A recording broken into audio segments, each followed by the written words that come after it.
두 번째로, 그러면 우리가 이 땅에서 무엇인가, 욕심이라고 하죠.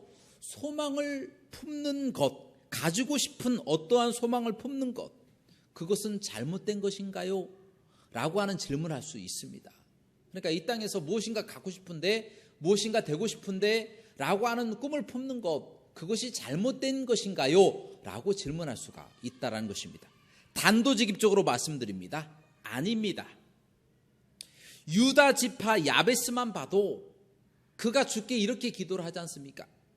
주께서 내게 복에 복을 더하사 나의 지경을 넓히시고 주의 손으로 나를 도우사 나를 환난에서 벗어나 근심이 없게 하옵소서, 이렇게 기도하였더니 여호와 하나님께서 듣고 응답하셨더라라는 말씀이 있습니다. 들어주셨다라는 것입니다. 또한 마태복음 7장 7절 말씀에 구하라 그리하면 주실 것이요, 찾으라 그러면 찾을 것이요, 문을 두드리라 그리하면 너희에게 열릴 것이니 라고 말씀하셨습니다. 구하고 찾고 두드리는 자에게 주신다라고 약속하고 계신다라는 겁니다. 하물며 그와 같은 소망을 품는 것, 그와 같은 꿈을 갖는 것, 세상의 것들을 얻고 싶다라고 하는 꿈을 갖는 것, 그것은 잘못된 것이 아니다라는 거예요. 자유다라는 겁니다.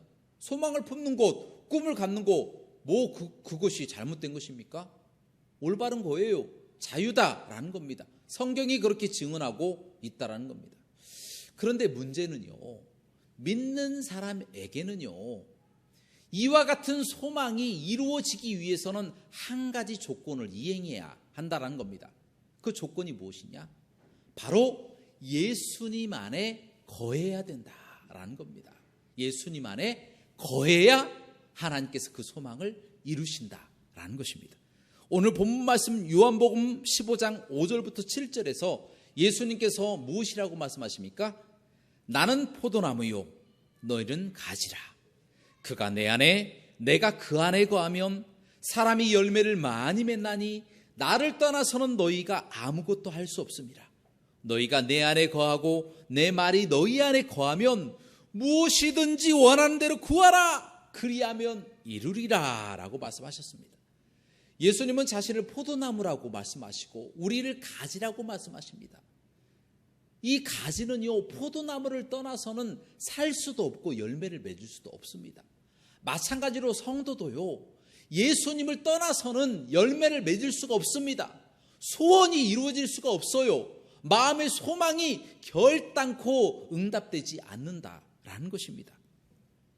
세상에 만족과 유익을 얻고자 예수님 없이 아무리 노력하고 힘을 다하고 최선을 다한다 할지라도 그 사람에게 얻어지는 결과는 열매 없는 그 상태, 열매 없는 모습, 결과가 없는 그 모습으로 귀결이 되게 될 수밖에 없다라는 겁니다. 하지만 하나님 안에 거하는 사람, 예수님 안에 거하는 사람은 그 예수님 안에 거하기만 해도 열매가 자동으로 가지를 통하여 맺혀지는 것처럼 그 소원이 이루어진다라는 것입니다. 여러분, 예를 들면요, 어떤 사람이 열심히 공부해서 좋은 결과가 나왔습니다. 그 결과가 나온 이유가 기도를 많이 해서입니까? 아니면 공부를 열심히 해서입니까? 대답을 한번 해보시기 바랍니다. 어떤 사람이 열심히 공부해서 결과가 좋게 나왔어요. 그러면 그 사람이 공부를 열심히 해서입니까? 아니면 기도를 열심히 해서입니까? 말씀해 보세요. 둘 다 아닙니다. 바로 그가 주 안에 있기 때문에 잘된 것입니다. 주님 안에 있기 때문에 잘된 것이지 그가 공부를 열심히 해서 기도를 열심히 해서 잘된 것이 아니다라는 겁니다. 반대로 어떤 사람이 열심히 공부를 했는데도 안 좋은 결과가 나왔어요. 그러면 기도가 부족해서 안 된 겁니까? 공부를 덜 해서 안 된 겁니까? 대답을 한번 해보세요. 제가 대답하겠습니다. 둘 다 아닙니다. 결과가 안 좋아도 주 안에 있으면 결과가 좋은 것이기 때문이에요. 주 안에 있으면 실패도 성공이 된다라는 거예요. 하나님 안에 있으면 모든 것이 합력하여 선을 이루기 때문이다라는 거예요. 하나님이 섭리하신다라는 거예요. 내가 무엇인가 욕심을 가지고 얻고자 열심히 기도하고 열심히 공부했다. 하나님 안에 없으면, 주 안에 없으면 그 기도와 공부가 무슨 소용이 있습니까? 예수 안 믿으면 무슨 소용이 있겠느냐라는 것입니다. 앞에서 나왔던 요셉이 총리 대신이 되어서 아버지와 재회를 하게 되죠. 그리고 행복하게 애굽에서 잘 살았습니다. 그러다가 이제 야곱이 연세가 많아서 죽게 되죠. 그 이후에 이 형제들은 두려워 떨었어요. 왜 그러냐면 야곱이 죽고 난 후면 자신들을 이 요셉으로부터 막아줄 사람이 없는 거예요. 그래서 옛날을 기억하고 자기들을 혹시 죽이지 않을까 그와 같은 두려움에 휩싸였다라는 겁니다. 그때 요셉이 그 형제들을 향하여 이렇게 이야기합니다. 창세기 50장 19절부터 20절 말씀입니다. 요셉이 그들에게 이르되 두려워하지 마소서. 내가 하나님을 대신하리이까?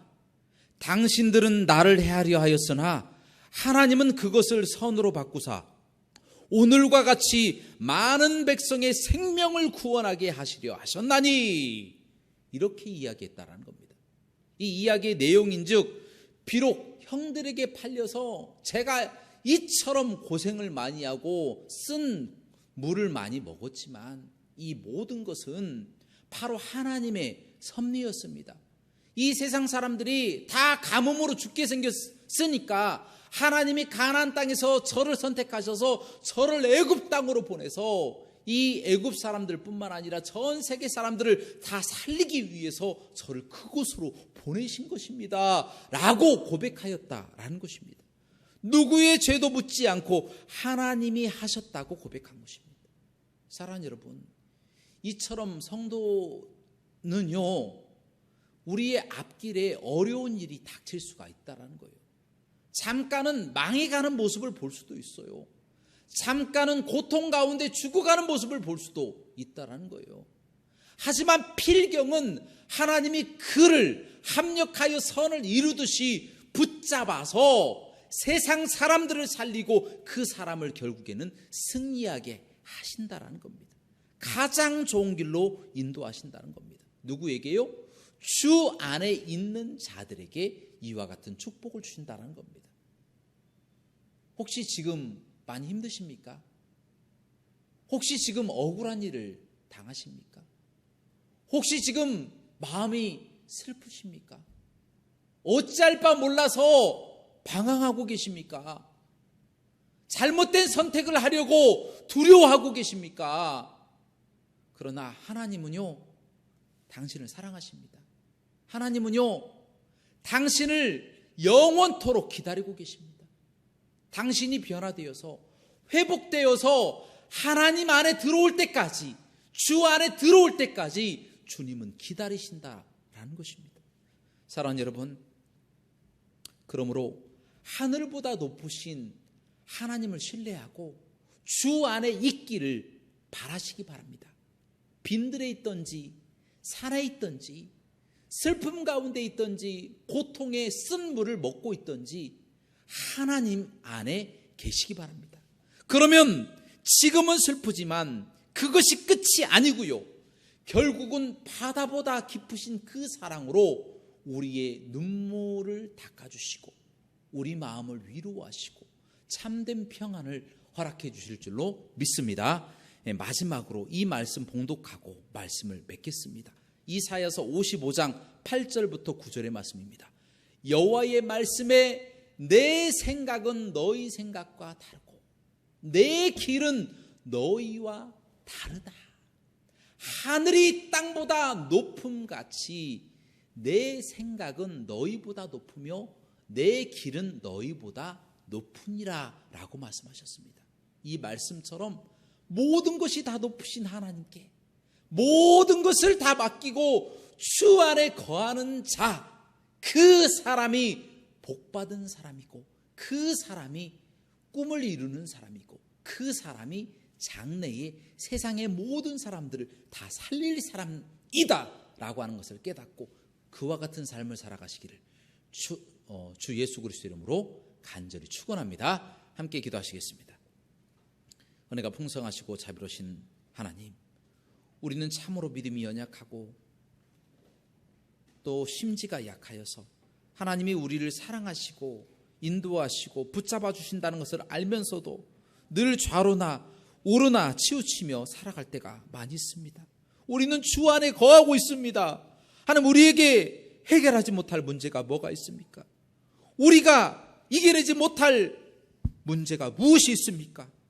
하나님, 세상은 우리를 핍박하고 정부는 우리를 핍박하고 언론과 세상 사람들은 우리를 비난한다 할지라도 우리는 꼿꼿이 주 안에 거하면서 하나님과 함께 동행하며 모든 꿈들을 다 이루고 요셉처럼 세상의 모든 사람들을 이롭게 하고 주의 전으로 이끌어서 함께 천국 가는 놀라운 역사를 나타낼 수 있도록 인도하여 주옵소서.